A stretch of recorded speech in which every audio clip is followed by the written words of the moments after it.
اچھا جی، السلام علیکم ورحمۃ اللہ وبرکاتہ۔ ہم نے اعوذ باللہ من الشیطان الرجیم بسم اللہ الرحمن الرحیم ہم نے اللہ تعالیٰ کے فضل سے کل حضرت عیسیٰ علیہ الصلوۃ والسلام اور حضرت مریم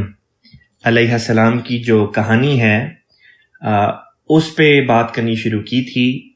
اور چونکہ ہماری جو آج کل ہم قرآن کا حصہ پڑھ رہے ہیں سورہ آل عمران کا، وہاں پہ حضرت مریم اور پھر آپ کے وساطت سے حضرت عیسیٰ علیہ السلام کا جو ذکر ہے، تفصیلی ذکر، وہ آ گیا ہے۔ تو کل میں نے آپ کی خدمت میں یہ بات پیش کی تھی کہ پہلے حضرت عیسیٰ علیہ السلام کی جو کہانی ہے موٹے طور پہ پہلے اس کو ہم گو تھرو کر لیں گے، تاکہ قرآن میں جہاں بھی ان کا ذکر آئے ہمارے لیے وہاں پہ حقائق پہلے سے ہمارے ذہن میں ہوں گے، تو مضمون کو سمجھنے میں ہمارے لیے آسانی ہو جائے گی، اور اس وقت پہ مجھے زیادہ تفسیر میں جانے کی ضرورت نہیں پڑے گی۔ تو کل جب ہماری بات چل رہی تھی تو میں نے حضرت عیسیٰ علیہ السلام کی کہانی بیان کرتے ہوئے آپ کی خدمت میں عرض کیا تھا کہ حضرت عیسیٰ علیہ السلام بعد واقعہ صلیب کے رونما ہونے کے اس علاقے سے، یعنی کہ فلسطین کے علاقے سے ہجرت کر کے تو ہندوستان آ گئے تھے، یعنی کہ انڈیا آ گئے تھے،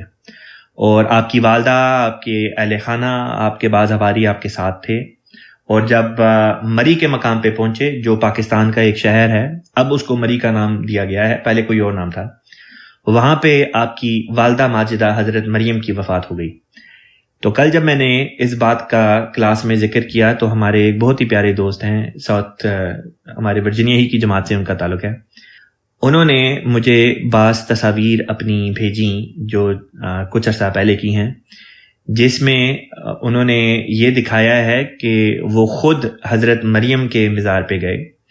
اور وہاں پہ باقاعدہ حضرت مریم کی جو قبر پہ جو کتبہ ہے اس کی انہوں نے تصویر شیئر کی، پھر جو قبر ہے اس کی تصویر شیئر کی، پھر انہوں نے یہ بھی بتایا کہ کس طرح سے اب اس علاقے کو انہوں نے حکومت نے کارڈن آف کیا ہوا ہے، اور وہاں پہ عوام الناس کو اب جانے کی وہ اس طرح سے اجازت نہیں دیتے، لیکن چونکہ انہوں نے یہ بڑی دلچسپ تصاویر میرے ساتھ شیئر کی تھیں،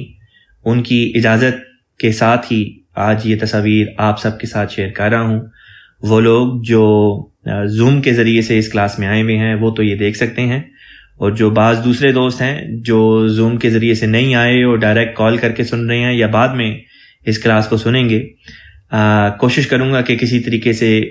یہ تصاویر اس گوگل ڈرائیو پہ ہم لوگ اپلوڈ کر دیں، جہاں سے آپ لوگ اس کلاس کو بعد میں سن سکیں گے۔ خیر، اب مضمون کو آگے لے کے بڑھتے ہیں۔ ہم بات کر رہے تھے حضرت عیسیٰ علیہ الصلوۃ والسلام کی کہانی کی، اور میں نے کل حوالہ پیش کیا تھا بھوشیہ مہا پرانا کا، جو کہ ہندو مذہب کی کتاب ہے اور 1800-1900 سال پرانی وہ کتاب سمجھی جاتی ہے، اور اس میں جو بیان کردہ واقعہ ہے بادشاہ شلی واہن کا، وہ اس طرح پر تھا کہ بادشاہ شلی واہن جو تھا اس علاقے کا بادشاہ، وہ ایک دن اپنے گھوڑے پہ سوار ہو کے اپنی سلطنت کا دورہ کر رہا ہوتا ہے، اور ہمالیہ جو پہاڑی سلسلے ہیں ان کے دامن میں پہنچتا ہے تو دیکھتا ہے کہ ایک سفید ریش والے بزرگ ہیں، ایک سفید داڑھی والے بزرگ ہیں جو نہایت ہی پاکیزہ اور خدا رسیدہ بزرگ معلوم ہوتے ہیں۔ تو یہ بادشاہ ان سے عرض کرتا ہے کہ اے بزرگ، میں نے آپ کو پہلے کبھی اس علاقے میں دیکھا نہیں۔ تو وہ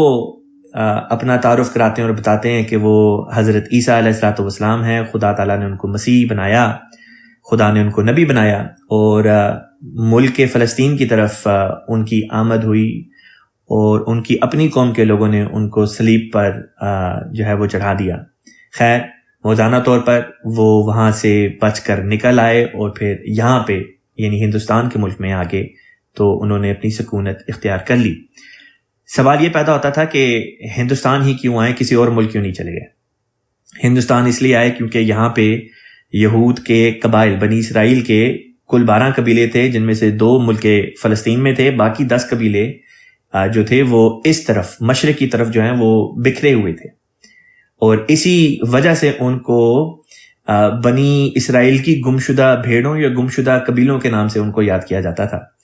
تو حضرت عیسیٰ علیہ الصلوۃ والسلام کا اس علاقے میں آنا ایک طبی امر تھا، کیونکہ ان کی نبوت میں یہ بات داخل تھی، ان کو جو خدا تعالیٰ نے مشن دیا تھا اس میں یہ بات داخل تھی کہ انہوں نے بنی اسرائیل کے تمام قبیلوں کو تبلیغ کرنی ہے۔ ملک فلسطین میں تو صرف 2 قبیلے تھے، باقی کے 10 قبیلے تو اس طرف بستے تھے، بس لازمی تھا کہ عیسیٰ علیہ الصلوۃ والسلام اس علاقے میں ضرور آتے، اور وہ اس علاقے میں آئے۔ اب یہاں پہ ان کی ہجرت سے متعلق بعض اور جو باتیں تھیں آپ کی خدمت میں عرض کرنا چاہوں گا۔ ہمارے ہاں یعنی ہمارے اسلام کے لٹریچر میں بعض احادیث وغیرہ میں، اسی طرح سے بعض اور کتب میں اس قسم کے حوالہ جات ملتے ہیں۔ مثلا بعض احادیث میں یہ باتیں بیان ہوئی ہیں کہ حضرت عیسیٰ علیہ الصلوۃ والسلام اپنا حلیہ بدل بدل کر کریا بکریا جاتے تھے، یعنی ایک شہر سے دوسرے شہر جاتے تھے اور کوشش کرتے تھے کہ جنگلوں کے ذریعے سے جنگلوں کے راستے سے وہ سفر اختیار کریں تاکہ زیادہ لوگوں میں وہ دکھائی نہ دیے جائیں۔ پھر اسی طریق پر رسول پاک صلی اللہ علیہ وسلم نے ایک مقام پر فرمایا کہ حضرت عیسیٰ علیہ السلام جو جنگل کی غذا تھی، یعنی کہ جنگل پہ درختوں میں جو پھل وغیرہ لگے ہوتے ہیں، یا اسی طریقے سے جو پانی وغیرہ جنگلوں میں بہتی ندیوں کا ہوتا ہے، تو اس سے اپنی غذا جو ہے وہ حاصل کیا کرتے تھے۔ پھر اسی طریق پر یہ بھی پتہ چلتا ہے قرآن پاک کے مطالعہ سے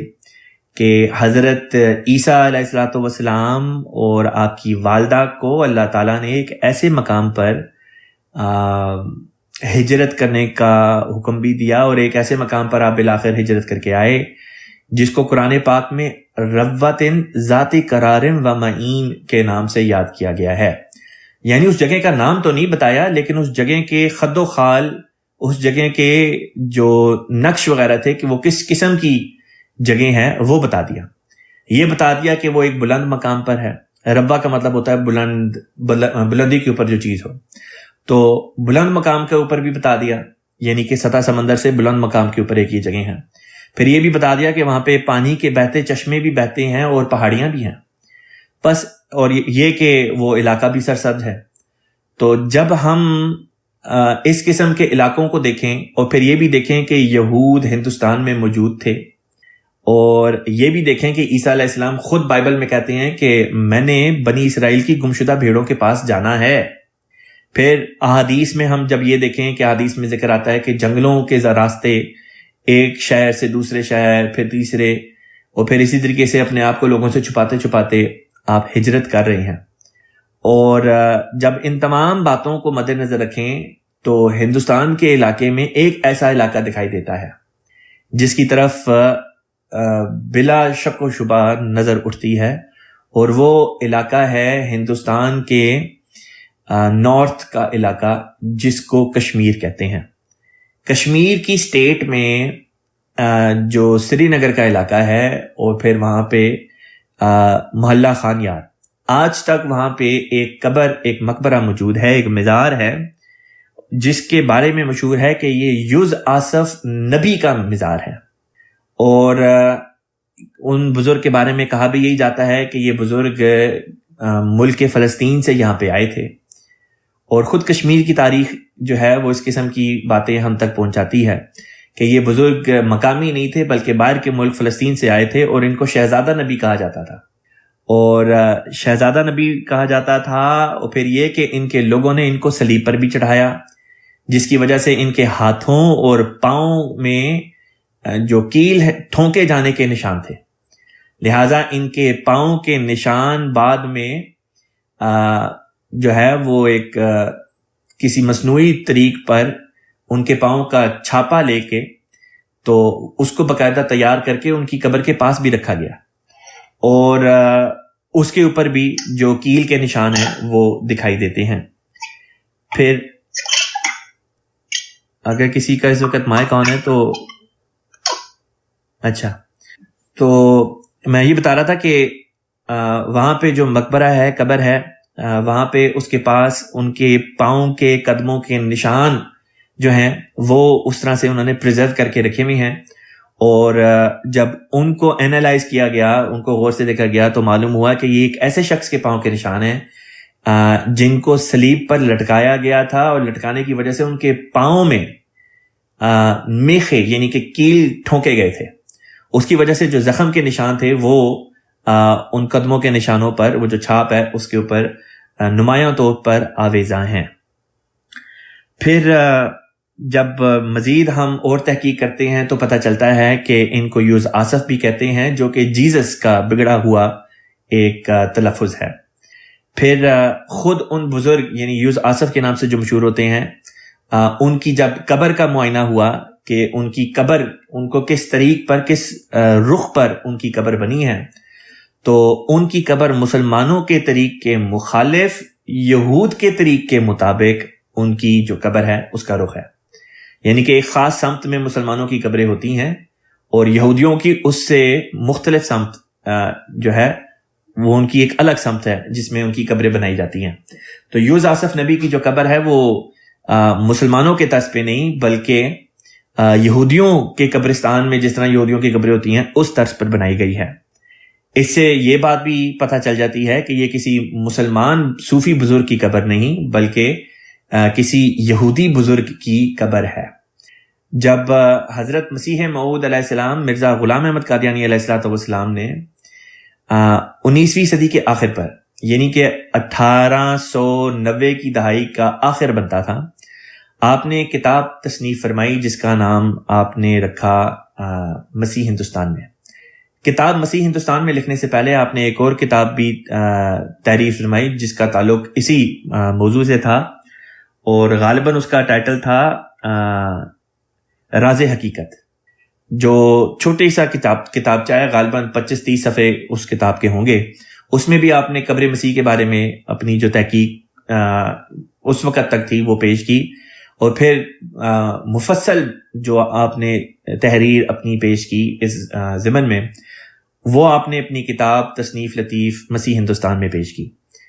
اور بڑی وضاحت کے ساتھ آپ نے اس بات کو پائے ثبوت تک پہنچا دیا کہ حضرت عیسیٰ علیہ السلام ہی وہ نبی ہیں جو ہجرت کر کے ملک ہندوستان میں آئے. آپ نے طول و عرض ہندوستان کا جو ہے وہ سفر کیا، وہاں پہ تبلیغ کی اور جسے کہتے ہیں ہزاروں کی تعداد میں جو یہود تھے وہ آپ کی تبلیغ کے ذریعے سے واپس اپنے حقیقی مذہب میں جو یہودیت کا تھا اس میں آ گئے. اس سے میری مراد یہ ہے کہ یہود چونکہ 5-6 صدیوں پہلے یہاں پہ اس علاقے میں آ گئے تھے، اپنی مرضی کے خلاف ان کو بندی بنا کر لے کر آیا گیا تھا، لہٰذا وقت کے ساتھ ساتھ جو اس علاقے کا مقامی مذہب تھا یعنی ہندو مذہب یا بدھ مذہب، تو کئی تھے جو بدھ مذہب میں جا چکے تھے اور کئی تھے جو ہندو مذہب اختیار کر چکے تھے اور کئی ایسے بھی ہوں گے جو اپنے حقیقی مذہب پر قائم تھے. لیکن عیسیٰ علیہ السلام جب آئے تو ان کے آنے کے ذریعے سے چونکہ پہلے سے پیشن گوئیاں بھی تھیں کہ مسیح نے آنا ہے، لہٰذا آہستہ آہستہ یہ لوگ اپنے حقیقی مذہب کی طرف، حقیقی تعلیمات یعنی موسیٰ علیہ السلام کو جو دی گئیں تورات کی، ان کی طرف بالآخر یہ لوٹ کر آ گئے. اسی وجہ سے اللہ تعالیٰ نے قرآن پاک میں حضرت عیسیٰ علیہ السلام کو وجیہاً فی الدنیا بھی کہا، یعنی اللہ تعالیٰ نے آپ کو عزت کا مقام اس دنیا میں بھی عطا کیا اور آخرت میں تو سب انبیاء کا مقام ہوتا ہی ہے. بعض لوگ یہ اعتراض کرتے ہیں کہ عیسیٰ علیہ السلام جب تک زندہ رہے، یعنی واقعہ صلیب کو وہ ریفرنس بناتے ہیں اور کہتے ہیں کہ جب تک وہ زندہ رہے تب تک گنتی کے چند لوگ تھے جو ان کو اوپر ایمان لائے، پھر اللہ تعالیٰ نے ان کو آسمان پر اٹھا لیا، لہٰذا لازم ہے کہ وہ واپس آئیں تاکہ ایک بڑی قوم ان پر ایمان لائے، تاکہ وجیہاً فی الدنیا والی جو بات ہے جو اللہ تعالیٰ نے قرآن پاک میں بیان کی کہ اللہ تعالیٰ نے ان کو عزت، وقار، رسپیکٹ، آنر دیا تھا اس دنیا میں بھی، وہ والی بات پوری ہو. گویا ان کے نزدیک عیسیٰ علیہ السلام کو ابھی تک اس دنیا میں عزت، وقار اور رسپیکٹ نعوذ باللہ من ذالک نصیب نہیں ہوئی، حالانکہ یہ بات جو ہے وہ حقیقی شواہد کی روح سے غلط ثابت ہوتی ہے. عیسیٰ علیہ السلام کو اللہ تعالیٰ نے اس دنیا ہی میں عزت، وقار، وجاہت عطا فرمائی، تبھی نصیبین کا جو سربراہ تھا، جو بادشاہ تھا، وہ بھی آپ پر ایمان لایا. اور جب آپ ملک کے ہند آتے ہیں تو سینکڑوں کی تعداد میں یا ہزاروں کی تعداد میں جو لوگ موجود تھے انہوں نے آپ کی بیعت کر لی، آپ کے مرید ہو گئے اور اسی وجہ سے آپ کو شہزادہ نبی کے نام سے اس علاقے میں جانا گیا. گویا آپ کو وہ عزت اور وہ مقام دیا گیا لوگوں کی نظروں میں جو ایک شہزادے کو دیا جانا چاہیے تھا. بس یہ ثبوت ہیں جو حضرت مسیح موعود علیہ السلام نے بھی اپنے علم کلام میں پیش کیے، جس سے ثابت ہوتا ہے کہ عیسیٰ علیہ السلام کو اللہ تعالیٰ نے اس دنیا میں عزت، وقار، وجاہت عطا فرمائی. پھر جب ہم بات کرتے ہیں عیسیٰ علیہ السلام کی زندگی کے بعض اور پہلوؤں کے بارے میں، تو یہ بات بھی مد نظر رکھنی چاہیے کہ عیسیٰ علیہ السلام نے جس طرح انبیاء کی سنت ہے کہ وہ خدا تعالیٰ کی راہ میں مختلف قسم کے مجاہدے وغیرہ کیا کرتے ہیں، تو اسی طرح حضرت عیسیٰ علیہ السلام کے بھی ایک مجاہدے کا ذکر ہمیں ملتا ہے۔ بائبل سے پتہ چلتا ہے کہ عیسیٰ علیہ السلام نے 40 روز روزے رکھے اور چلہ کشی کی، یعنی خدا تعالیٰ کی خاص عبادت وغیرہ کے لیے 40 دن آپ نے ایک بیابانی میں قیام کیا اور وہاں پہ اللہ تعالیٰ کے حضور عجز و انکساری کی، اور اس کے بعد اللہ تعالیٰ نے آپ کو اور بڑھ چڑھ کر آپ پر الہامات وغیرہ کیے، وحی وغیرہ کی۔ پھر جب آپ کی ذاتی زندگی کے بارے میں دیکھتے ہیں تو آپ کی ذاتی زندگی کے بارے میں بھی بعض ایسی باتیں ہمارے سامنے آتی ہیں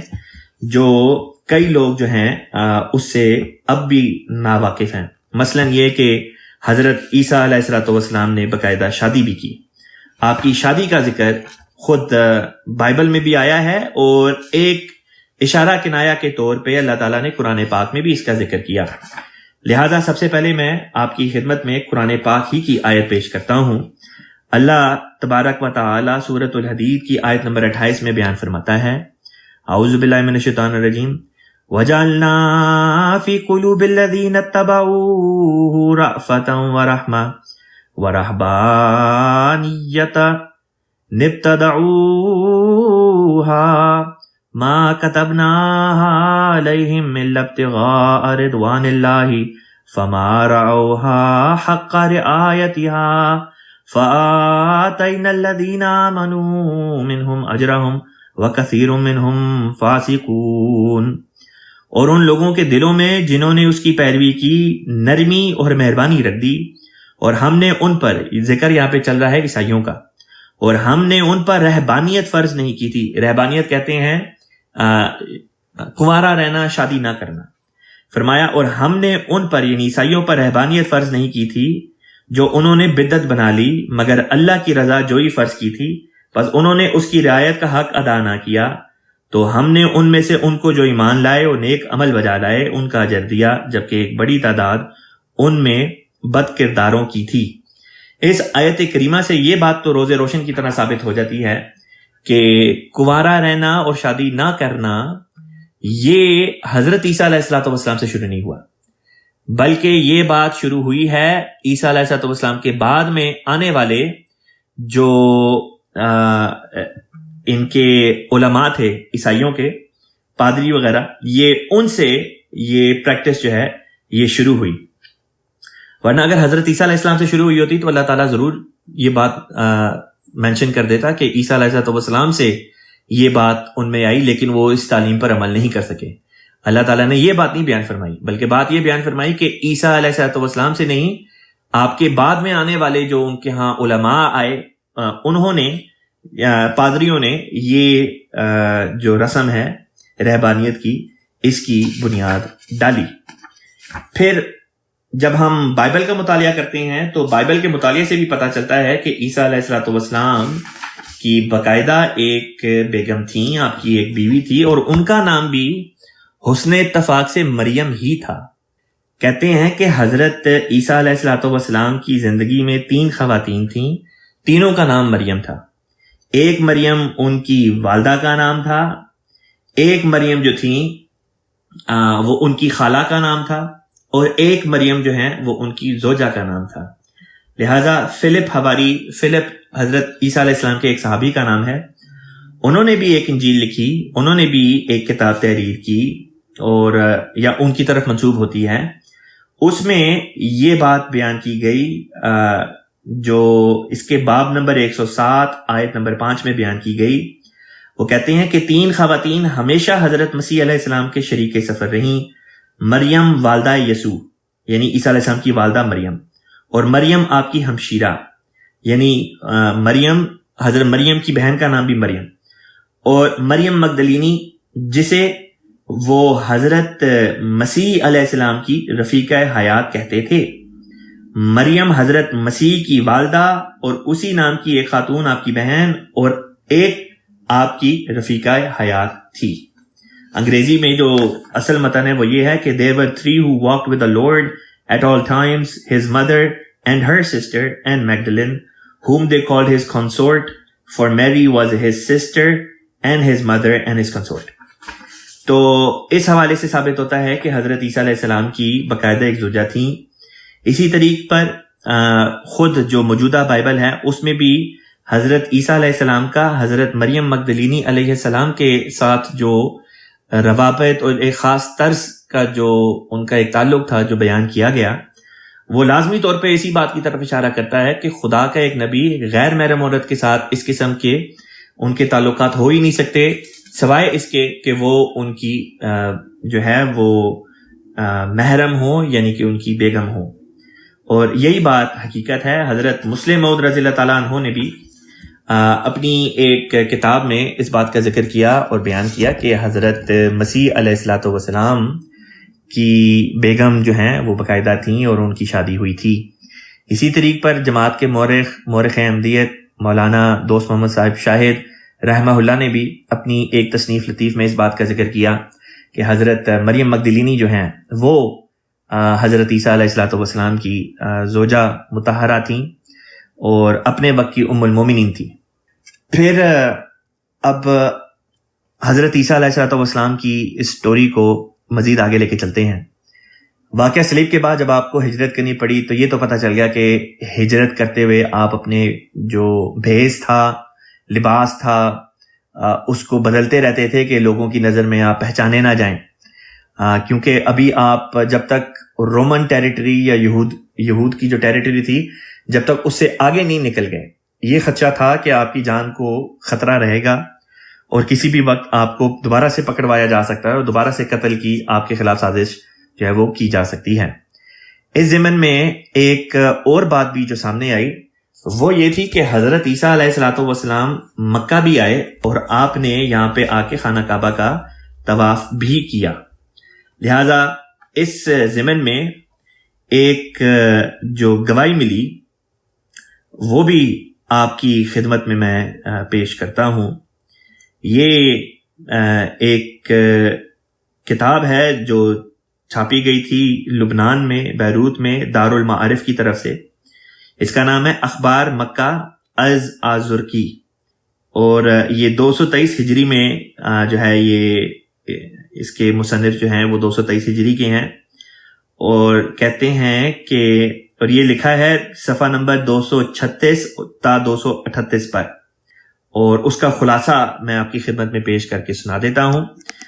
لکھتے ہیں کہ وادی مکہ میں، یعنی کہ رسول پاک صلی اللہ علیہ وسلم کے بارے میں اس طرح سے مخاطب کر کے کہتے ہیں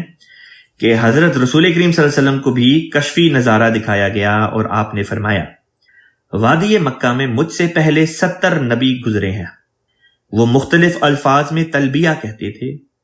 اور حضرت عیسیٰ کے تلبیہ کے الفاظ یہ تھے، میں حاضر ہوں، اے میرے خدا میں تیرا بندہ ہوں اور تیری بندی کا بیٹا ہوں جو تیرے دونوں بندوں کی بیٹی تھی، یعنی کہ یہاں پہ حضرت موسیٰ حضرت ہارون کی طرف اشارہ کیا. میں حاضر ہوں، اے میرے خدا میں حاضر ہوں. اس طرح دوسری حدیث کے الفاظ یہ ہیں کہ حواریوں نے بھی حج کیا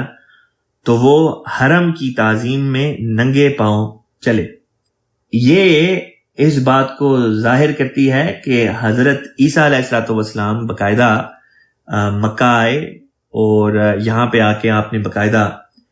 خانہ کعبہ کا طواف بھی کیا، اور پھر یہ کہ آپ کے حواریوں نے بھی کسی زمانے میں، آپ کے صحابہ نے بھی کسی زمانے میں خانہ کعبہ کا طواف کیا ہے. پھر سیرت ابن ہشام کی بھی ایک روایت ہے جو میں آپ کے ساتھ شیئر کرتا ہوں. یہ بھی کافی دلچسپ روایت ہے. سیرت ابن ہشام میں یہ روایت ہے کہ قبل بعثت نبوی، یعنی رسول پاک صلی اللہ علیہ وسلم کے زمانے سے پہلے، بیت اللہ کی تعمیر کے وقت قریش کو رکن کے پاس کعبہ کی دیوار میں سے ایک کتاب ملی تھی جس میں بخط سریانی، یعنی سریانی زبان میں کچھ لکھا تھا. ان سے پڑھا نہ گیا کہ کیا لکھا تھا. آخر ایک یہودی سے پڑھوایا تو معلوم ہوا کہ اس میں یہ عبارت لکھی تھی، میں خدا ہوں، مکہ میرا ہے، میں نے اس کو اس روز پیدا کیا تھا جس روز آسمان و زمین پیدا کیے اور چاند اور سورج بنائے اور ہمیشہ کے واسطے 7 فرشتوں کو متعین کیا جو اس پر سایہ فگن رہتے ہیں، اور یہ زائل نہ ہوگا جب تک اس کے دونوں پہاڑ قائم ہیں، برکت والا ہے اپنے اہل کے لیے اس کا پانی اور دودھ۔ بعض روایات میں ہے کہ یہ ایک کتبہ تھا جو کہ کعبے کی لوح میں کندہ تھا، اسے پڑھنے والا ایک عیسائی راہب تھا۔ یہ جس زبان میں لکھا گیا وہ زبان بھی یہودیوں اور عیسائیوں کے ساتھ منسوب کی جاتی ہے، اور قرون اولیٰ کے عیسائیوں کی تحویل میں ایک مجموعہ سریانی نظموں کا تھا جو وہ اپنے عبادت گاہوں میں پڑھا کرتے تھے۔ زیادہ تر ان نظموں میں حضرت مسیح دنیا سے مخاطب ہیں۔ نظم چہارم یعنی چوتھی نظم میں اللہ تعالیٰ کے ایک ایسے گھر کا ذکر ہے جو اول بیت وضع للناس کا مصداق ہے۔ یہ اول بیت وضع للناس قرآن ہی کی آیت ہے، جس کا مطلب ہے کہ خدا لوگوں کے لیے بنائے جانے والا خدا کا سب سے پہلا گھر یعنی خانہ کعبہ۔ تو خیر اور بھی بعض گواہیاں ہیں، لیکن انہی پہ بس کرتا ہوں تاکہ یہ بات ثابت ہو جائے کہ عیسیٰ علیہ السلام جب ہجرت کر رہے تھے تو اس دوران میں آپ نے بہرحال یہاں کا بھی حج کیا، یعنی کہ خانہ کعبہ کا آپ نے طواف کیا، اور کسی زمانے میں آپ کے صحابہ کرام نے بھی، ممکن ہے کہ بعض نے آپ کے ساتھ کیا ہو اور بعض نے آپ کے بعد یا آپ سے الگ کسی اور وقت میں خانہ کعبہ کا طواف کیا ہو۔ اب جو ایک اور بات رہ گئی جس کا ذکر کرنا بڑا ضروری ہے، اس کا تعلق ہے حضرت عیسیٰ علیہ السلام کے ہاتھ پر رونما ہونے والے جو معجزات تھے ان کا۔ لہٰذا انشاءاللہ تعالیٰ جب خود قرآن پاک کے اس رکوع کو جب ہم گو تھرو کریں گے تو ان معجزات کا ذکر کسی حد تک اس رکوع میں بھی آ جاتا ہے، لیکن موٹے موٹے طور پر یہ بتانا ضروری سمجھتا ہوں کہ حضرت عیسیٰ علیہ السلام کی طرف جو چند معجزات بتائے جاتے ہیں، منسوب کیے جاتے ہیں، ان میں سے ایک یہ ہے کہ حضرت، اور میں ان معجزات کو قرآن کریم ہی کی حد تک محدود رکھ کے آپ کی خدمت میں پیش کر رہا ہوں، کیونکہ بائبل کے نویسوں نے، بائبل لکھنے والوں نے بہت کچھ بڑھا چڑھا کے باتیں کی، اور وہی باتیں کم و بیش جو ہیں وہ مسلمان مفسروں نے اپنی تفسیروں میں بھی لکھ دی، لیکن جو بات قرآن نے بیان کی ہے وہی حتمی بات ہے، اور اسی کی حد تک ہمیں بھی محدود رہ کے اس بحث کو دیکھنا پڑے گا۔ لہٰذا حضرت عیسیٰ علیہ السلام کے معجزات میں اس قسم کی بات آتی ہے کہ آپ نے پرندے بنائے، پھر یہ بھی آتی ہے کہ آپ نے مردوں کو زندہ کر دیا، پھر یہ بھی آتی ہے کہ اللہ تعالیٰ نے آپ کو برکت دی اور برکت کے ذریعے سے کھانا کئی لوگوں کے لیے جو ہے وہ ملٹیپلائی وغیرہ ہو گیا۔ تو موٹے موٹے طور پہ اور چوتھا جو معجزہ بتایا جاتا ہے وہ یہ ہے کہ آپ آسمان پہ زندہ اڑ کے چلے گئے، یعنی اللہ تعالیٰ نے فرشتوں کے ذریعے سے آپ کو زندہ آسمان پر اٹھا لیا۔ اب ان چار باتوں کے بارے میں بنیادی طور پہ جو چند چیزیں ذہن میں رکھنے والی ہیں، اچھا ہاں پانچویں بھی تھی، پانچویں یہ تھی کہ آپ نے بعض مریضوں کو جو ہے وہ شفا دی، یعنی کہ جو اندھے تھے، مادر زاد اندھے، جو پیدائشی اندھے تھے، ان کی آنکھیں جو ہیں ان کی بینائی واپس آ گئی، اور جن کو کوڑی کا مرض تھا، سکن کی ڈیزیزز تھیں، ان کی سکن کی ڈیزیزز بھی آپ کے مس کے ذریعے سے، آپ کی برکت کے ذریعے سے وہ جو ہیں وہ ان کو اللہ تعالیٰ نے شفا عطا فرمائی۔ موٹے طور پہ یہ 5-6 باتیں ہیں جن کے بارے میں عیسیٰ علیہ السلام کے ضمن میں یہ باتیں آتی ہیں، لیکن ان کو اس حد تک بڑھا چڑھا کے پیش کیا جاتا ہے کہ حضرت عیسیٰ علیہ السلام ایک انسان یا ایک نبی نہیں رہتے، ان کی روح سے وہ پھر خدا کی خدائی جو ہے وہ اس میں شریک نعوذ باللہ ہونے لگتے ہیں۔ لہٰذا ان معجزات کی حقیقت کا جو ہے ان پر سے پردہ ہٹانا بڑا ضروری ہے۔ لہٰذا پہلے تو ہم اس بات کو لیتے ہیں کہ عیسیٰ علیہ السلام نے پرندے بنائے۔ آپ خود انشاءاللہ تعالیٰ اس رکوع میں جب ہم گو تھرو کریں گے آپ دیکھ لیں گے کہ اللہ تعالیٰ نے کہیں پہ یہ نہیں فرمایا کہ عیسیٰ علیہ السلام پرندے بناتے تھے، بلکہ یہ آتا ہے کہ پرندوں کی طرح کچھ بناتے تھے مٹی سے، پھر جب اس میں پھونکتے تھے تو اس میں جان، پھر جب اس میں پھونکتے تھے تو وہ اڑنے لگتے تھے۔ یہ بات ہے۔ اب اگر تو واقعتاً حضرت عیسیٰ علیہ السلام مٹی کو لیتے اور اس میں ظاہری طور پہ پھونک مارتے اور وہ پرندے جاندار ہو جاتے اور وہ اڑنے لگتے، تو اس طرح پر تو وہ بھی خالق بن گئے جس طرح خدا خالق ہے، حالانکہ خدا تعالیٰ نے اپنی صفت خالقیت میں کسی بشر کو شامل نہیں کیا، کسی کو بھی نہیں کیا۔ اگر کسی کو کرنا ہوتا تو نبیوں میں سب سے بڑا مقام جس کا ہے اللہ تعالیٰ ان کو شامل کرتا جو کہ رسول پاک صلی اللہ علیہ وسلم ہے، اور رسول پاک صلی اللہ علیہ وسلم کے معجزات میں بھی اس قسم کا کوئی معجزہ نہیں آتا کہ جسمانی طور پہ آپ نے کوئی اس قسم کی کوئی تخلیق کی ہو اور وہ زندہ ہو گئی ہو۔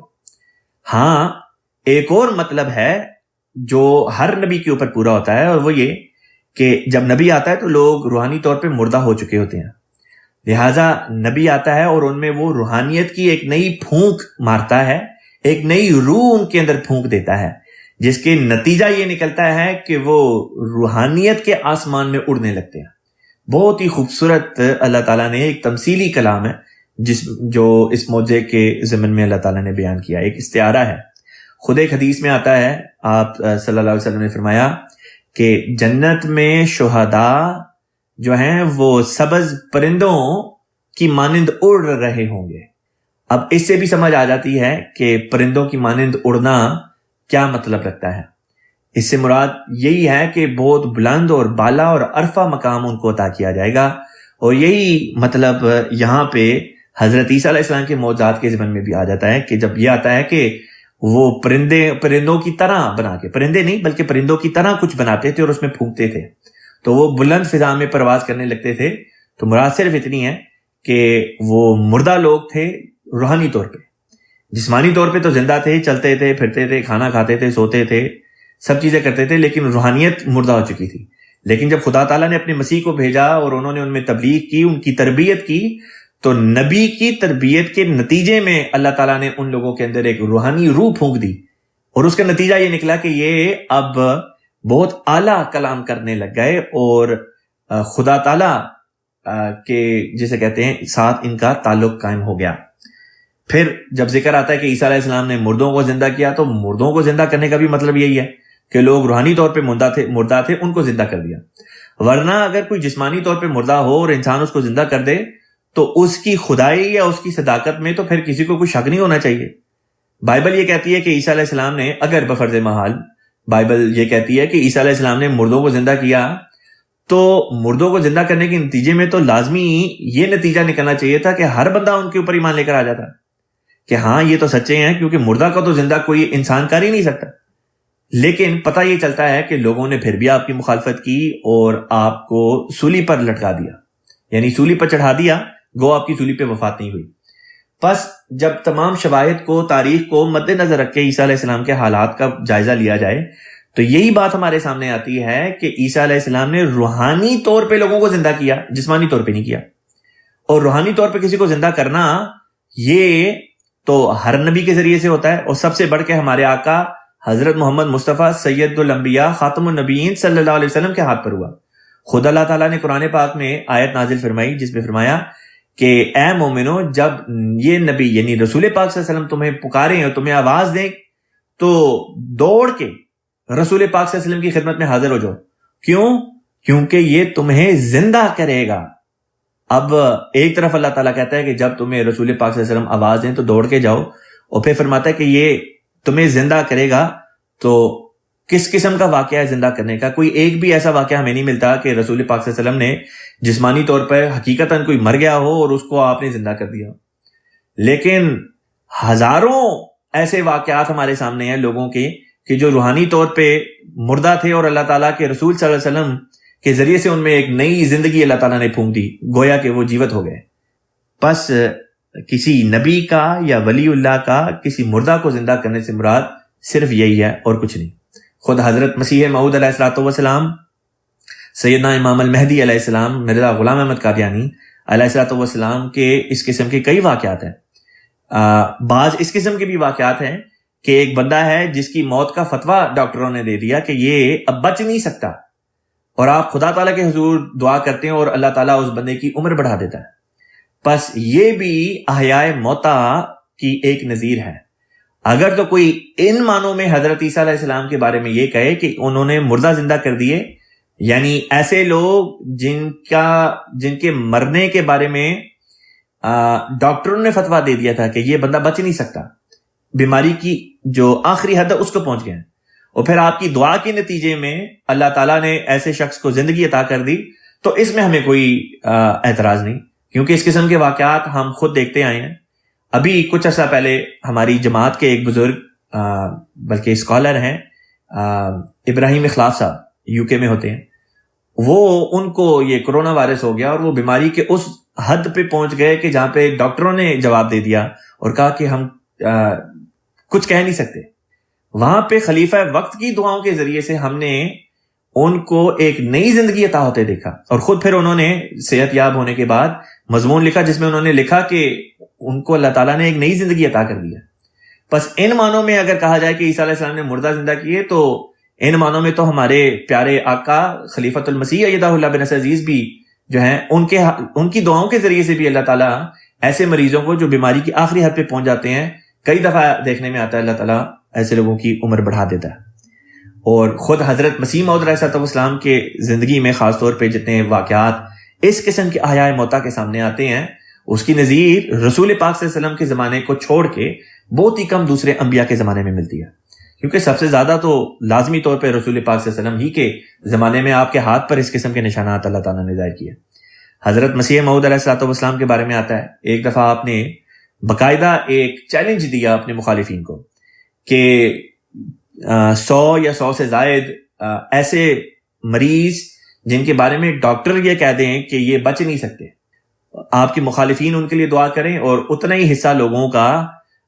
جو اسی طرح کریٹیکلی ill ہوں حضرت مسیح موعود علیہ السلام کی سپرد کر دیا جائے،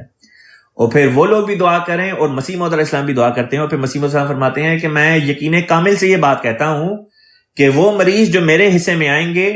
ان میں سے اکثر و بیشتر خدا تعالیٰ میری دعا کو ضرور سنے گا، اور اس کے نتیجے میں ان کی عمر بڑھا دی جائے گی اور یہ صحت یاب ہو جائیں گے۔ بس یہ آیا موتا کا ایک نشان ہے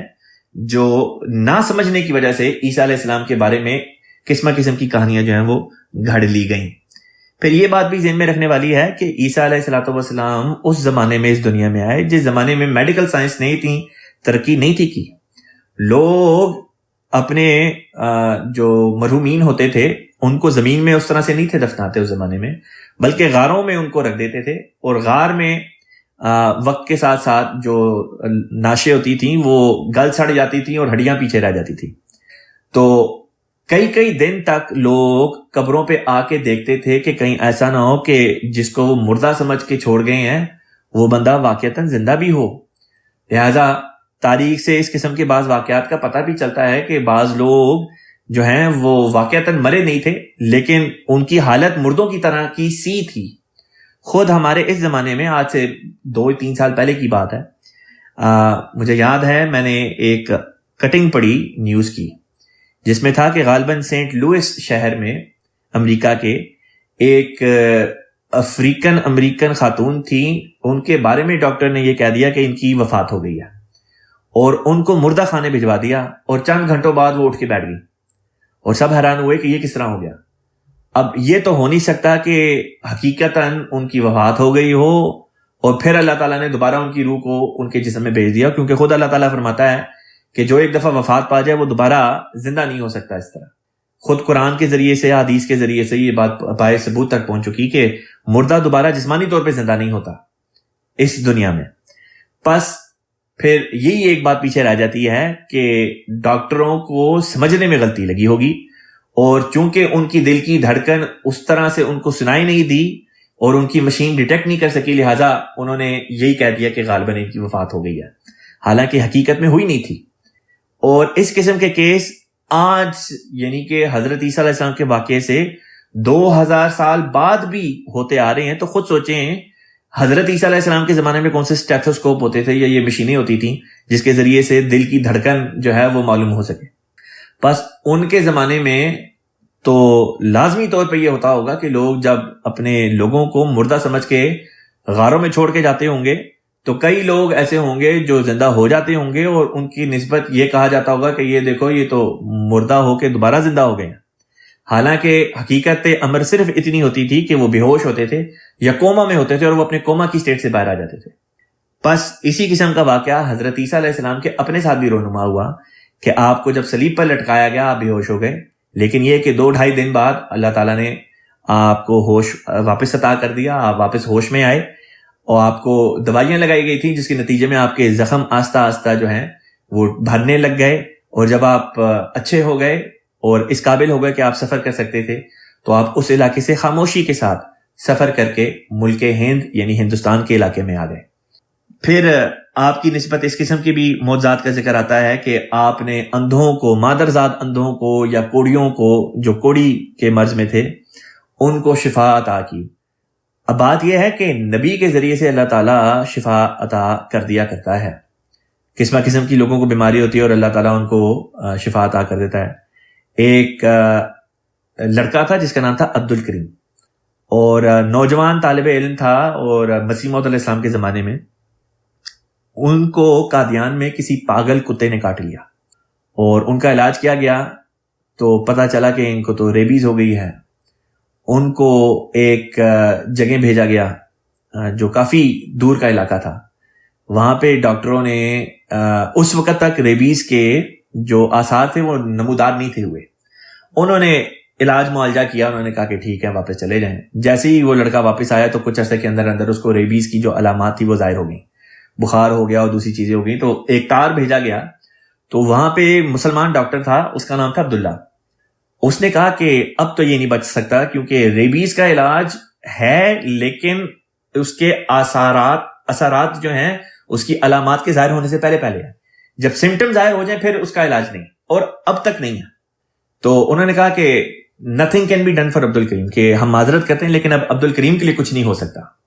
اس پر حضرت مسیح موعود علیہ السلام کو بتایا گیا، اور آپ کے دل میں ایک غیر معمولی طور پہ رحم اور جوش اس لڑکے کے لیے پیدا ہوا۔ آپ نے اللہ تعالیٰ کے حضور دعا کی تو آپ کو بتایا گیا کہ آپ کی دعا قبول ہو گئی ہے،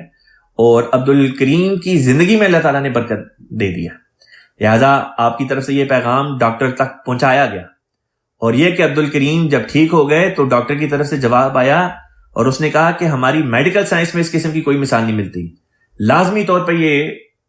کسی نیک شخص کی قبولیت دعا کا ہی نتیجہ ہے، جس کے نتیجے میں اللہ تعالیٰ نے عبد الکریم کو یہ نئی زندگی جو ہے عطا کر دی۔ بس اس قسم کے واقعات تو انبیاء سے نیچے اتر کے خلفاء، اور خلفاء کے علاوہ صحابہ اور دوسرے اولیاء میں بھی پائے جاتے ہیں۔ بس اس میں اس قسم کی کوئی فضیلت حضرت عیسیٰ علیہ السلام کی باقی نہیں رہتی، جب ہم دیکھتے ہیں کہ خود دوسرے انبیاء کی زندگی میں بھی اس قسم کے واقعات ہمیں مل جاتے ہیں۔ جہاں تک رہی بات یہ کہ وہ لوگ مادرزاد اندھے تھے، تو در حقیقت یہ بھی ایک استعارے کے رنگ میں اللہ تعالیٰ نے بات بیان کی۔ وہ مادرزاد اندھے سے مراد یہ تھی کہ شروع دن سے ان لوگوں کے اندر کوئی روحانیت نہیں تھی،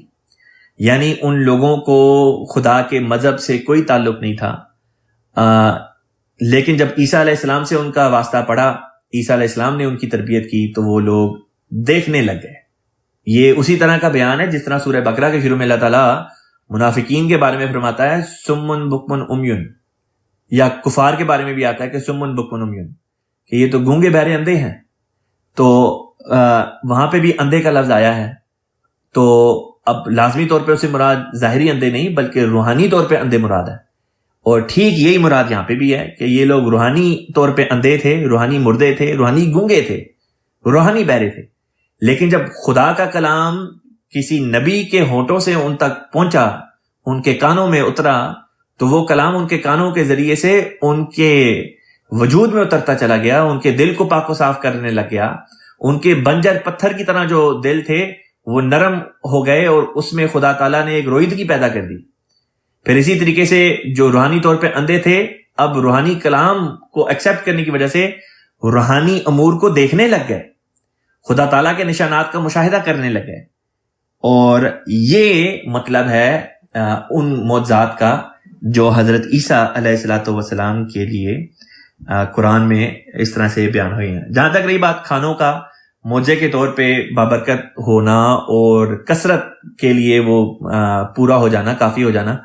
تو میں نے خود اسی کلاس میں جب رمضان میں پیچھے ہماری یہ بعض کلاسیں آئیں تو میں نے حضرت ابو ہریرہ رضی اللہ تعالیٰ عنہ کے ضمن میں یہ واقعہ بیان کیا تھا کہ کس طرح پر رسول کریم صلی اللہ علیہ وسلم کے پاس اللہ تعالیٰ کی طرف سے ایک دودھ کا پیالہ آتا ہے اور وہ کئی لوگوں میں پورا ہو جاتا ہے۔ اسی طریقے واقعات اور بھی کئی آتے ہیں۔ رسول پاک صلی اللہ علیہ وسلم کے ذریعے سے کھانے میں برکت پڑ گئی، پانی میں برکت پڑ گئی، دودھ میں برکت پڑ گئی۔ پھر حضرت مسیح موعود علیہ السلام کے زمانے میں بھی اس قسم کے واقعات ہمیں ملتے ہیں کہ ایک دفعہ آپ کے گھر میں زردہ پکا تو آپ نے مہمانوں کے لیے منگوایا، حالانکہ زردہ تھوڑے سے لوگوں کے لیے پکا تھا، مسیح موعود علیہ السلام کے لیے پکا تھا، حضرت اماں جان نے پکایا تھا، لیکن لوگ زیادہ آ گئے تو حضرت مسیح موعود علیہ السلام نے حضرت اماں جان کو فرمایا کہ آپ اس برتن میں جس میں وہ پکایا جا رہا ہے اس کے اوپر کپڑا ڈال دیں، اور جب وہ تیار ہونے لگے تو پھر مجھے بلا لیں۔ حضرت مسیح موعود علیہ السلام جاتے ہیں اور کپڑے کو ہٹائے بغیر ہی اس کے اندر اپنا ہاتھ ڈال دیتے ہیں اور فرماتے ہیں کہ اب آپ نکالتی جائیں، اور حضرت اماں جان اس میں سے زردہ نکالتی جاتی ہیں، وہ ختم ہونے میں نہیں آتا، یہاں تک کہ وہ جتنے لوگ مہمان موجود تھے ان میں بھی پورا ہو گیا، اور نہ صرف ان میں بلکہ قادیان کے گھروں میں بھی باقاعدہ جو ہے وہ اس روز وہ زردہ جو تھا وہ بھیجا گیا، اور وہ باقاعدہ برکت والے چاول یا برکت والے زردے کے نام سے یہ واقعہ مشہور ہو گیا۔ تو اس قسم کے واقعات تو جو ہیں وہ دیکھنے میں آتے رہتے ہیں انبیاء کے ذریعے سے، بس ان کو عیسیٰ علیہ السلام کے ساتھ غیر معمولی طور پر منسوب کر دینا یہ بات غلط ہے۔ بس موٹے طور پہ یہ واقعات تھے جن کا ذکر کرنا ضروری تھا حضرت عیسیٰ علیہ السلام کی کہانی کے ضمن میں۔ اب آخری بات جو آپ کی کہانی کے ضمن میں رہ جاتی ہے وہ یہ ہے کہ عیسیٰ علیہ السلام کی شادی تو ہوئی، شادی کے نتیجے میں کیا آپ کی اولاد بھی ہوئی؟ تو یہ بھی بتا دوں کہ بعض تاریخی شواہد اس قسم کے ملے ہیں کہ جس سے پتہ چلتا ہے کہ آپ کی اولاد بھی ہوئی تھی۔ بعض جگہ آتا ہے کہ آپ کا لڑکا ہوا تھا، بعض جگہ آتا ہے کہ آپ کی بیٹی ہوئی تھی، اور اس سے بھی پتہ چلتا ہے کہ آپ شادی شدہ تھے۔ پھر یہ کہ جب آپ ہندوستان آ گئے تو ایک لمبا عرصہ رہنے کے بعد 120 اور بعض روایات میں 125 برس کی عمر میں آپ کی وفات ہوتی ہے، اور اس طرح پر آپ اس دار فانی سے کوچ کر کے اپنے خدا کے حضور حاضر ہو جاتے ہیں۔ تو یہ وہ سٹوری ہے، وہ کہانی ہے جو جس حد تک ممکن تھی قرآن، حدیث اور بائبل کے ان بیانات پر جو حقائق پر مبنی ہیں یا تاریخ کی کتب کے لحاظ سے، ان کا میں نے یہاں پہ حوالہ کر دیا۔ ایک چیز جو بیان کرنے سے رہ گئی وہ یہ تھی کہ عیسیٰ علیہ السلام کے جسم پر جو مرہم پٹی کی گئی تھی، جو دوائی لگائی گئی تھی، اس کا ذکر بھی کئی کتابوں میں آتا ہے جو اسلام سے بھی پہلے کی ہیں۔ ایک کتاب کا نام ہے قرابہ دین کاری، پھر اسی طریقے سے اور بھی کئی قسم کی کتابیں ہیں جن میں اس دوائی کا ذکر ہے، اور اس دوائی کا نام ہے مرہم عیسیٰ، یعنی وہ مرہم، وہ دوائی جو عیسیٰ علیہ السلام کے زخموں کے لیے تیار کی گئی تھی۔ اب عیسیٰ علیہ السلام کی زندگی میں صرف ایک ایسا واقعہ آتا ہے جس میں آپ کو چوٹیں آئیں، آپ کو زخم وغیرہ آئے، اور وہ یہی واقعہ صلیب کا۔ غیر احمدی مسلمان یہ کہتے ہیں کہ عیسیٰ علیہ السلام کو واقعہ صلیب پیش ہی نہیں آیا، اللہ تعالیٰ نے پہلے اوپر اٹھا لیا۔ اگر پہلے اوپر اٹھا لیا تو یہ کتابیں جو پائی جاتی ہیں میڈیسن کی کتابیں ہیں، ان میں اس مرہم عیسیٰ کے نام سے ذکر آنا خود اس قسم کے عقائد کو باطل ثابت کر دیتا ہے کہ عیسیٰ علیہ السلام آسمان پہ چلے گئے اور واقعہ صلیب پیش ہی نہیں آیا، بالکل پیش آیا۔ اور یہ دوائی باقاعدہ جماعت کے ریسرچ سیل نے ربا میں اس کی ترکیب ڈھونڈ کے مختلف کتابوں سے پھر اس کو تیار بھی کیا، باقاعدہ یہ ملتی بھی ہے۔ اور ابھی کچھ عرصہ پہلے جب ہمارے پیارے آقا حضرت خلیفۃ المسیح الخامس ایدہ اللہ تعالیٰ بنصر العزیز کو جب بعض زخم آئے، چوٹیں آئیں، تو آپ کے لیے بھی مرہم عیسیٰ جو ہے وہ تیار کی گئی، آپ کو پیش کی گئی، اور آپ نے اس کا استعمال فرمایا، اور آپ نے خود اپنے جمعے کے خطبے میں پھر اس بات کا اظہار فرمایا کہ اس کے نتیجے میں غیر معمولی طور پر آپ کے زخم جو تھے وہ جلد بھر گئے۔ اور ہم سب نے، پوری دنیا احمدیت نے پھر ایم ڈی اے کے اوپر حضور انور کو پھر ہم نے خود دیکھا بھی کہ اللہ تعالیٰ نے کس طرح موجانہ طور پہ ہمارے پیارے آقا کو جلد صحت یاب بھی کر دیا، الحمدللہ۔ 120-125 سال کی عمر میں پھر آپ کی وفات ہوتی ہے حضرت عیسیٰ علیہ السلام کی، اور رسول پاک صلی اللہ علیہ وسلم کی حدیث سے بھی یہ بات ثابت ہے، اور قرآن پاک کی 30 متفرق آیات سے، 30 آیات سے حضرت مسیح موعود علیہ السلام، مرزا غلام احمد قادیانی علیہ السلام نے عیسیٰ علیہ السلام کی وفات کو ثابت کیا۔ احادیث اس کے علاوہ ہیں، قرآن کی 30 آیات سے وفات مسیح ثابت ہوتی ہے، ایک بھی آیت ایسی نہیں جس سے حیات مسیح ثابت ہوتی ہو۔ تو انشاءاللہ تعالیٰ جب کسی اور مقام پہ وقت آئے گا تو اس وقت پہ عیسیٰ علیہ السلام کی وفات سے متعلقہ جو آیات ہیں انشاءاللہ تعالیٰ ان کو ہم گو تھرو کر لیں گے، بلکہ خود اس صورت میں بھی 1-2 آیات آتی ہیں جو حضرت مسیح موعود علیہ السلام نے پیش کی جن سے حضرت عیسیٰ کی وفات ثابت ہوتی ہے، لہذا یہ والی بحث تب انشاءاللہ تعالیٰ اس کے اوپر بات کریں گے جب وفات مسیح والی آیات ہمارے سامنے آئیں گی۔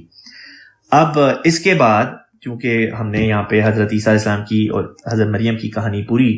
جو ہے وہ ہم نے مطالعہ اس کا کر لیا ہے، تو اب یہاں سے ہم جو رکوع ہے اس کو دیکھتے ہیں۔ اس رکوع کی تلاوت میں نے کل ہی کر دی تھی، لہٰذا اب سیدھا اس کی آیات کے جو ہے وہاں سے شروع کرتے ہیں. اللہ تعالیٰ بیان کرتا ہے اعوذ باللہ من الشیطان الرجیم وَإِذْ اور جب قالت الملائکۃ ملائکہ نے کہا یعنی فرشتوں نے کہا یا مریم اے مریم ان اللہ یقیناً اللہ تعالیٰ نے ان اللہ اصطفیٰ اللہ تعالیٰ نے چن لیا کی تجھے. اگر کا ہوتا تو اس کا مطلب ہوتا تو مرد اور کی ہے تو اس کا مطلب ہے تو عورت. یعنی تجھے اللہ تعالیٰ نے چن لیا. وطہرا و اور طہرا اس نے پاک کر دیا کی تجھے یعنی اللہ نے تجھے پاک کر دیا. واصطفیٰ کی اور چن لیا تجھے اللہ پر نساء العالمین جہانوں کی عورتوں پر تجھے چن لیا. خلیفۃ مسیح رابع رحمہ اللہ تعالیٰ نے ترجمہ یوں فرمایا اور جب فرشتوں نے کہا اے مریم یقیناً اللہ نے تجھے چن لیا ہے اور تجھے پاک کر دیا ہے اور تجھے سب جہانوں کی عورتوں پر فضیلت بخشی ہے. یہ بحث میں پہلے بھی اٹھا چکا ہوں اور جواب دے چکا ہوں کہ تمام جہانوں کی عورت سے کیا مراد ہے. یہی مراد ہے کہ اس زمانے میں جو عورتیں تھیں ان میں سے اللہ تعالیٰ نے حضرت مریم کو چن لیا اور ان پر اللہ تعالیٰ نے حضرت مریم کو فضیلت دی، نہ کہ یہ کہ قیامت تک آنے والی سب عورتوں کے اوپر حضرت مریم کو فضیلت دے دی. پھر آگے چلتے ہیں. اگلی آیت میں فرمایا یا مریم اقنتی اے مریم اقنتی. اقنتی جو ہے یہ کانتا سے نکلا ہے. کانتا کہتے ہیں فرما بردار کو. کانتا ایسی عورت جو فرما بردار ہو اسے کہتے ہیں، اور قانت ایسے مرد کو کہتے ہیں جو فرما بردار ہو. بس یہاں پہ فعل امر کے طور پہ اللہ تعالیٰ فرماتا ہے یا مریم مقنتی کہ اے مریم فرما بردار ہو جا لی ربی کی اپنے اپنی رب کی فرما بردار ہو جا. وسجدی اور سجدہ ریز ہو یعنی سجدہ کر. ورکعی اور رکوع بھی کر. مع الراکعین مع ساتھ الراکعین رکوع کرنے والے. یعنی اے مریم اپنے رب کی فرما بردار ہو جا اور سجدہ کر اور جھکنے والوں کے ہمراہ جھک جا. ذالکا کہتے ہیں اس طرح یا یہ کہ یہ بات. ذالکا من انباء الغیبی یہ تو غیب کی خبروں میں سے ہے. انباء نبا سے نکلا ہے. نبا کہتے ہیں خبر کو، انباء اس کی جمع ہے. اور غیب جو ہے اس سے مراد جو غیر حاضر چیز ہو جو آنکھوں کے سامنے نہ ہو وہ مراد لی جاتی ہے. ذالک من انباء الغیب یہ غیب کی خبریں ہیں یعنی ایسی باتیں ہیں جو کسی غیب کے زمانے میں، ایسے زمانے میں جس میں رسول پاک صلی اللہ علیہ وسلم خود موجود نہیں تھے. یعنی یا آپ سے پہلے کے زمانے کی بات ہوگی یا آپ سے بعد کے زمانے کی بات ہوگی، لیکن چونکہ یہاں پہ ایک واقعے کا ذکر ہے جو آپ کے زمانے سے 5-6 صدیوں پہلے رونما ہو چکا تھا، لہذا یہ ماضی کی اللہ تعالیٰ نے خبر ہے جس سے آپ کو واقف کرایا. فرمایا ذالک من انباء الغیبی یہ تو غیب کی باتیں ہیں، غیب کی خبریں ہیں. نوحی کا مطلب ہوتا ہے ہم نے وحی کی، ہی اسے الیکا تیری طرف. اب یہاں پہ کی نہیں فرمایا کا فرمایا ہے یعنی تو مرد. اس سے پتہ چل گیا کہ یہاں پہ اللہ تعالیٰ نے موضوع جو تھا مخاطب رسول پاک صلی اللہ علیہ وسلم کی ذات کو کیا. ترجمہ یوں بنا یہ غیب کی خبروں میں سے ہے جو ہم تیری طرف وحی کر رہے ہیں. وما کنتا وما اور نہیں کنتا تو تھا،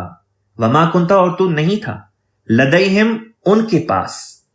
لدئی کا مطلب ہوتا ہے پاس، ہم ان کے. اذ جب یلقونا کا مطلب ہوتا ہے وہ پھینکتے ہیں یعنی جب انہوں نے پھینکا یا جب وہ پھینک رہے تھے. اقلامہم اپنے قلم. ایہم اس غرض سے کہ ایہم ان میں سے کون، ایو کون، ہم وہ کہ ان میں سے کون، یکفلو کفالت کرے گا، مریم کی. وما کنتا اور نہیں تھا تو، لدیہم ان کے پاس، اذ جب یختصمون وہ جھگڑا کر رہے تھے. خلیفۃ مسیح رابع رحمہ اللہ تعالیٰ نے یوں ترجمہ فرمایا اور تو ان کے پاس نہیں تھا یعنی ان یہودی علماء کے پاس موجود نہیں تھا جبکہ وہ اس امر پر کرا ڈال رہے تھے کہ ان میں سے کون مریم کی کفالت کرے، اور تو ان کے پاس نہیں تھا جب وہ اس بارے میں جھگڑ رہے تھے. اس آیت سے ثابت ہوتا ہے کہ حضرت مریم علیہ السلام کا حضرت زکریا علیہ السلام کے خاندان سے ہونا، چونکہ حضرت زکریا خود ایک نبی بھی تھے، یہود میں ایک ان کا خاص مقام تھا، لوگ آپ کی بزرگی سے واقف تھے، اس لیے وہ یہ چاہتے تھے کہ اس بزرگ کے خاندان کی یہ لڑکی ہیں تو ان کی کفالت کی توفیق ہمیں ملے۔ اور خود آپ کا اپنا جو خاندان تھا حضرت مریم کا، جس کو عمران کا خاندان کہا جاتا ہے، وہ یہودیوں میں خاص شہرت اور ایک خاص مقام عزت کا رکھتا تھا، اسی لیے جو جتنے بزرگان تھے ان کی یہی تمنا تھی کہ اس پیاری بچی، اس نیک بچی کی جو کفالت کی ذمہ داری ہے وہ ان کے ذمہ آئے۔ لیکن بالآخر واقعات سے یہی پتہ چلتا ہے کہ اللہ تعالیٰ کی منشا یہی تھی کہ ان کی کفالت خود حضرت زکریا علیہ السلام وقت کے نبی کریں۔ اگلی آیت ہے، اگلی آیت میں اللہ تعالیٰ بیان کرتا ہے اذ قالت الملائکۃ، جب ملائکہ نے کہا، فرشتوں نے کہا، یا مریم، اے مریم، ان اللہ، یقیناً اللہ تعالیٰ۔ اب یہ اس وقت کا واقعہ ہے جب حضرت مریم معبد خانے میں ہی تھیں، یعنی اس ٹیمپل ہی میں تھیں، اور محراب کے علاقے میں تھیں، یعنی کہ اس معبد کے بہترین علاقے میں جہاں پہ آپ کی رہائش تھی۔ وہاں پہ خدا کے فرشتے جو ہیں وہ آپ کو یہ خبریں دیتے ہیں، اذ قالت الملائکۃ یا مریم ان اللہ، یقیناً اللہ تعالیٰ، یبشرکی، وہ بشارت دیتا ہے تجھے، بکلمۃ منہ، اپنی جناب سے ایک کلمے کی، ایک بات کی بشارت دیتا ہے، اسمہ، اس کا نام ہے المسیح، المسیح، عیسیٰ ابن مریم، عیسیٰ مریم کا بیٹا، وجیہن فی الدنیا، وہ دنیا میں وجاہت پائے گا، والآخرتی، اور آخرت میں بھی، ومن المقربین، اور وہ لوگ جو خدا کے مقرب ہوتے ہیں، خدا کے عزیز ہوتے ہیں، پیارے وجود ہوتے ہیں، وہ ان میں سے ایک ہوگا۔ اب حضرت مریم علیہ السلام کو خدا کے فرشتے یہ خوشخبری دیتے ہیں کہ ان کو اللہ تعالیٰ جو ہے وہ بیٹا عطا کرے گا، اور وہ بیٹا عزت پائے گا، وقار پائے گا، ایک مقام ہوگا اس کا نام ہوگا مسیح عیسیٰ ابن مریم، اور یہ کہ وہ خدا کی جناب میں سے ایک کلمہ ہے، ایک کلمہ، اور یہ کہ وہ دنیا میں بھی وجاہت پائے گا، آخرت میں بھی عزت پائے گا، اور خدا کے نیک لوگوں میں سے ایک وہ ہوگا۔ تو مراد یہ تھی کہ اور بھی بہت سے نیک لوگ ہیں، ان میں سے ایک حضرت مریم کا بیٹا یعنی حضرت عیسیٰ علیہ السلام بھی ہوں گے۔ آج کی کلاس کو یہیں پہ ختم کرتے ہیں، باقی کا انشاءاللہ تعالی مضمون جو ہے